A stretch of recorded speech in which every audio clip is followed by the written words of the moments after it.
வாழ்வென்பது மிகப்பெரிய இருள் சூழ்ந்த ஒன்று.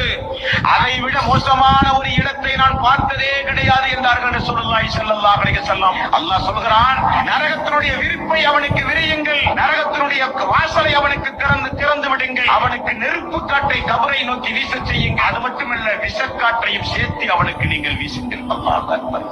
எவ்வளவு ஆடம்பரமாக உலகத்திலே வாழ்ந்தான். ஒரு மனிதன் அவனை நோக்கி நடந்து வருவான், அவன் மிக மிக மோசமான முகபாவனை உடையவனாக இருப்பான். அவனிடத்திலே மிகப்பெரிய துர்வாடை நாற்றம் அடிக்கக்கூடிய ஆடையோடு அவன் வருவான். அவனை பார்த்தாலே பாதி உயிர் போய்விடும். அந்த அளவுக்கு அலங்கோலமான ஆக்ரோஷமான முகம், அவனுடைய வேலியிலிருந்து வருகிற துர்நாற்றம். சுப்ஹானல்லாஹ், சொல்லி மாளாது என்றார்கள். அல்லாஹ் எனக்கு மறுமை நாளை கொண்டு வராது, இந்த கபர் வாழ்வே என்னால் தாங்க முடியாமல் இருக்கின்றது, அல்லாஹ் எனக்கு மறுமையை ஏற்படுத்தாத என்று அந்த மனிதன் கதறுவான், அந்த மனிதன் கத்துவான்.